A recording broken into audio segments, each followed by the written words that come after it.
Alright, so this time I'm now having my second devotion. So for today, the title of our devotion for today is Learning to Forgive. So it is somehow similar to what we had yesterday. It's all about yesterday I had unforgiveness and hate. So this time it's learning to forgive. Okay, so forgiveness means sharing the same gift Jesus extended to us regardless of the offense. Again, forgiveness means sharing the same gift Jesus extended to us regardless of the offense.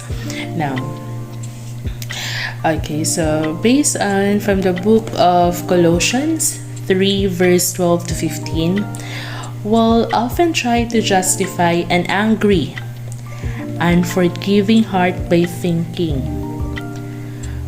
is that true? Tinuod ba yun na kanang, diba? Of course, tao naman taning kalibutan. Usually, if nasuko ta, diba, we tend to justify it. Nga no, nasuko ko ani nga tao. Nasuko ko with this person because of this and that, inana. And unforgiving heart by thinking. So, kina-justify mo siya nga nasuko ka ni nga tao because ihari gapong lapses. So, unforgiving na rin mong heart no nga, pasilom na ko siya, mga siya na nagpasaylo. So, of course, that's quite of normal.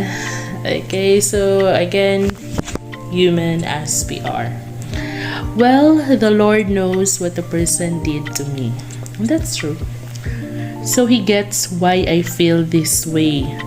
Okay, nanaputaan He gets why I feel this way. Kabaligid ang Ginoo. Ano inana tong kakapatian?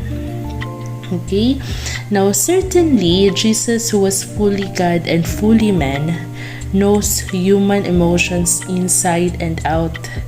Of course, Jesus have been here on earth to live with the humans and so kabalo siya.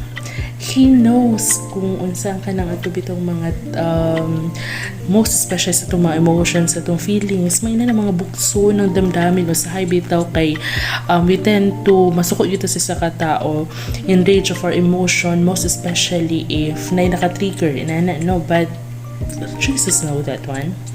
In fact, He Himself experienced betrayal and abandonment. Remember Peter? So it's true that He understands our pain, of course. Nevertheless, He does not approve of an unforgiving attitude. So, muna siya no si Jesus, kabalo mo yun siya. Nga inana yun nga batasan, nga masuko sa isang katao. Pero, wala yun dili siya mo approve. Okay? Dili yun gusto si Jesus na kanang dili ta mo pasaylo.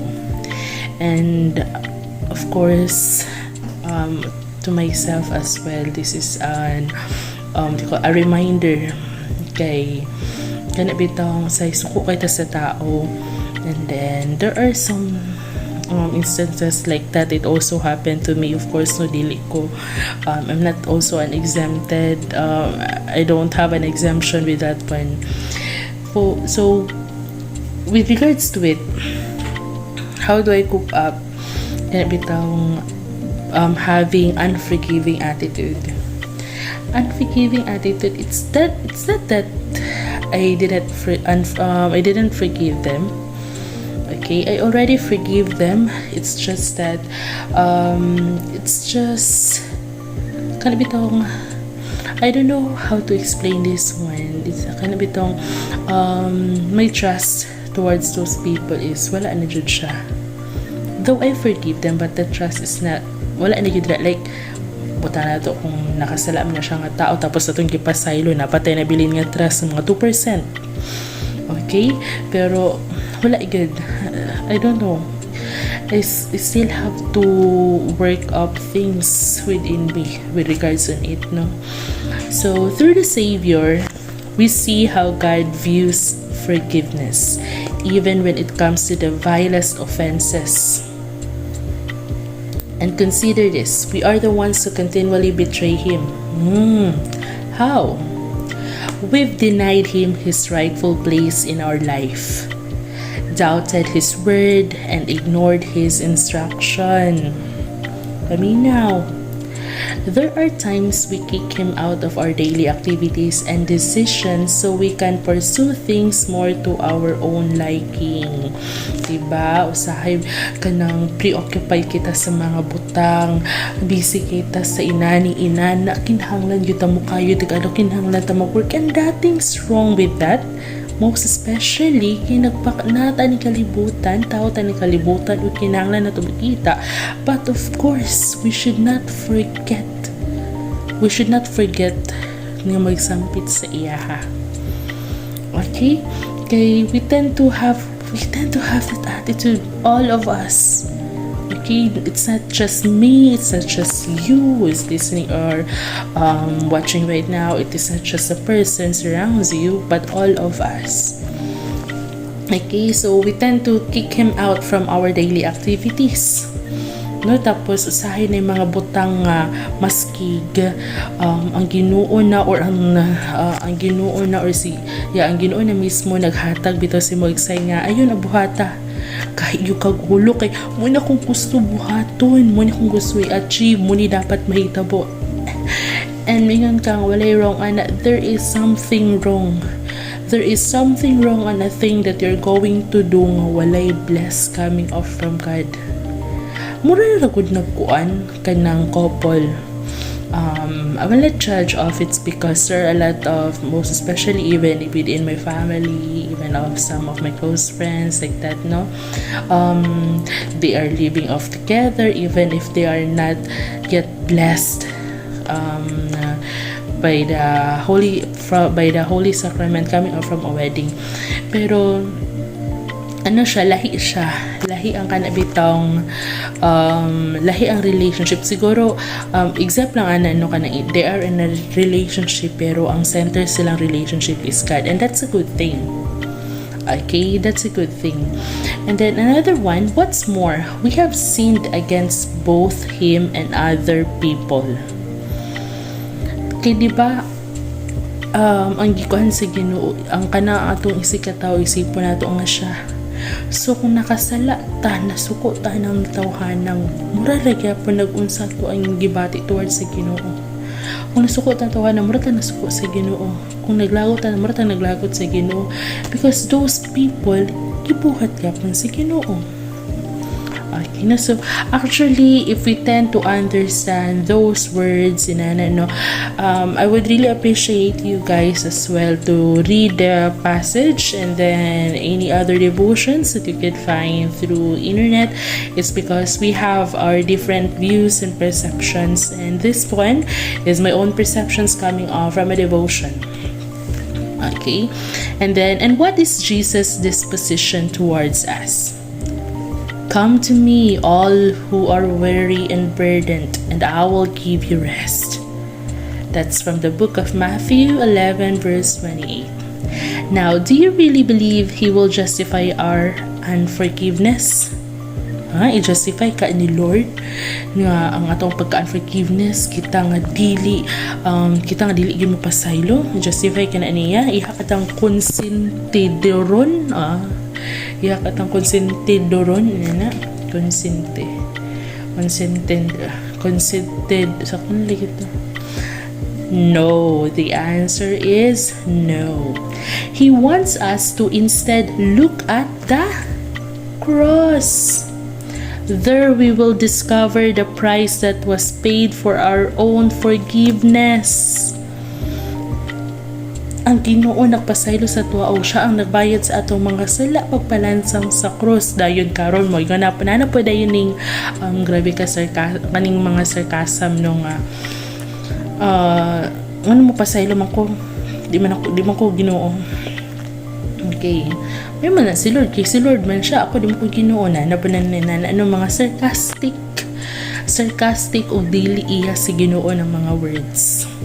Okay, now the thing there is that it's not that kinahanglan po mo magpalansang sa krus. It doesn't work stuff like that. But this phrase just want you to realize nga,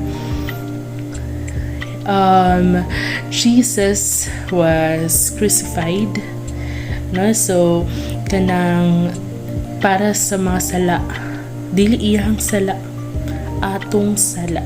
Kita people live in this earth, gikan pa lang gyud sa ato ang pinaka ginikanan nga si Adan ug si Eva. So that one, no, just as we have been forgiven, so we must now become forgivers. Okay, dapat kung kita gipasaylo ato ng mga sala, we must now become forgivers. You know what, guys, lisod kaayo para sa isa ka tawo mabuhi nga daghan siya og kontra, or like di siya kabalo mo pasaylo kay di na ko mulayo, no, there are some of our relatives nga uban gali na nga wala nila sa kalibutan, nga wala gyud nila na forgive ang usag-usa. Some of them are like siblings pa gyud na ano kanang grabe siyang kaning the word itself, forgiveness, it would really torn you apart. Kay buta na to dako kaya ang sala, pero kinahanglan nimo mo pasaylo. You know what, lahi siyang feeling pagkabalo ka na pasaylo na ni mga tao. Actually, there are just common people who will come into our life nga nakasala sa to without them knowing, baka ha, or basi kabalo sila ilaling gitong nga pasakitan ta or makasala sa to. We have to forgive them.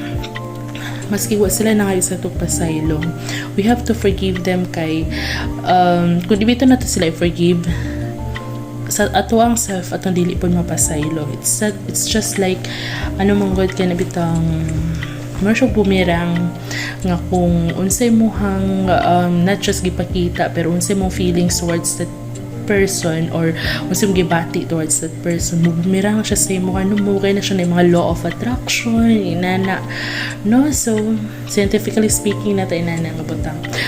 So that one, just as we have been forgiven, so we must now become forgivers. Again, I would like to leave you off with this beautiful Bible verse from the book of Colossians 3 verse 12 to 15.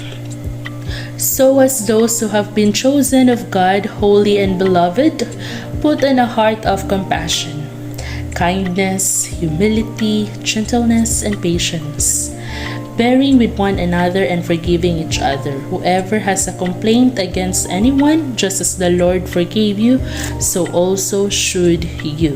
Remember that one. Alright, so that ends of our devotion for today. As for this time, let's have a time with God and talk to Him in a form of prayer. So, Lord God, we thank you for this wonderful time we had today, Lord. And Lord, may forgiveness dwell in our heart, and bless are those people who are watching, listening right now, and even those people who surround us, Lord, and keep us all away from harm. With this, we all ask in the mighty name of our Lord and Savior, Jesus Christ. Amen. Alright, see you on the next video. Bye-bye.